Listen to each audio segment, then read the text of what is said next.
lagi dalam mata pelajaran produk kreatif dan kewirausahaan.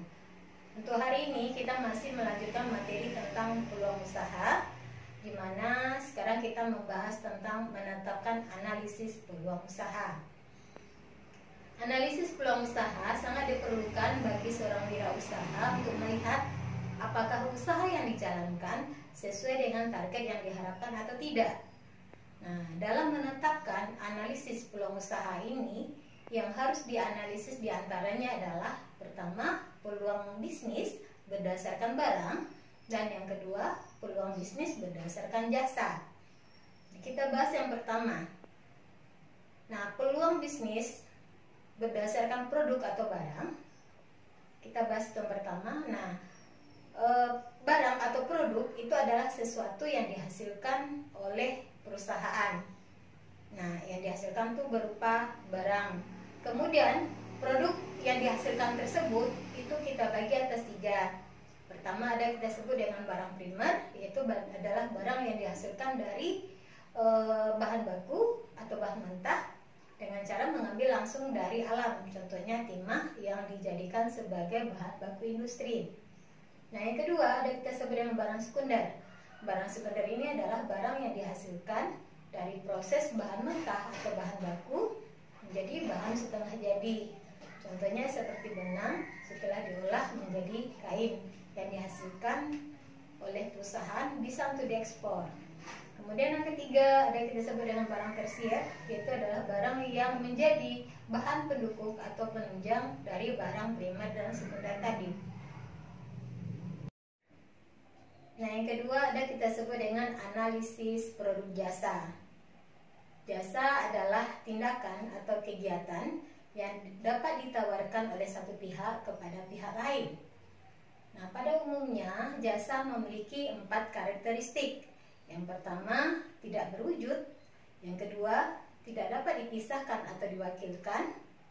Dan yang ketiga, tidak tahan lama. Serta yang keempat, tidak dapat disimpan untuk jangka waktu yang lama, seperti persediaan.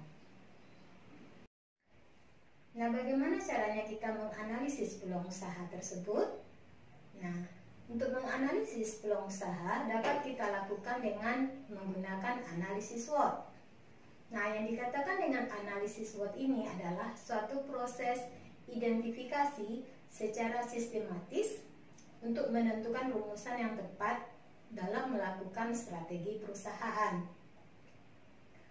Analisis ini diperlukan untuk mengetahui kekuatan dan kelemahan dari sumber daya yang dimiliki oleh perusahaan tadi, serta untuk menilai kesempatan dan tantangan yang dihadapi oleh perusahaan tersebut. Nah, apa manfaat dari analisis SWOT ini? Manfaatnya adalah untuk bisa melihat suatu permasalahan yang timbul dalam perusahaan dan juga untuk dapat menekan segala dampak ancaman yang dihadapi di dalam perusahaan tersebut.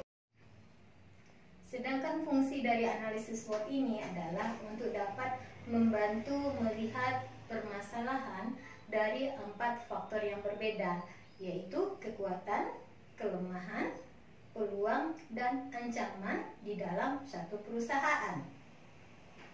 Nah, dalam analisis SWOT ini terdapat 4 komponen, yaitu yang pertama ada kita sebut dengan strength atau kekuatan, kedua weakness atau kelemahan, yang ketiga opportunity atau peluang, dan yang keempat threat atau ancaman.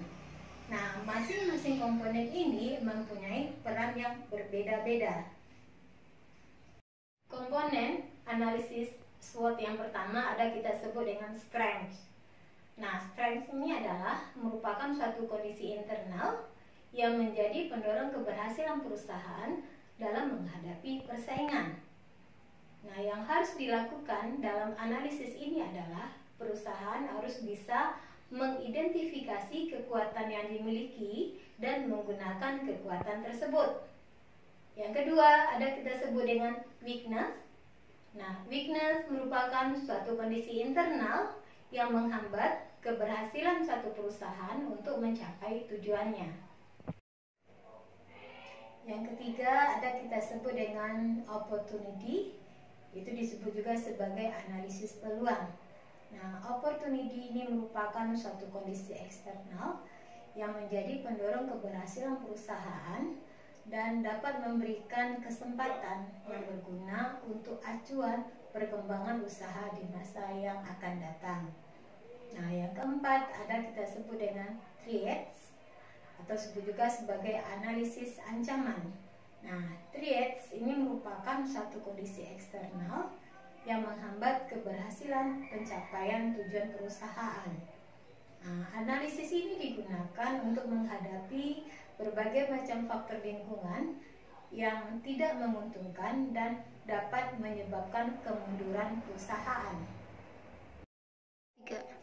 Demikian materi kita untuk hari ini.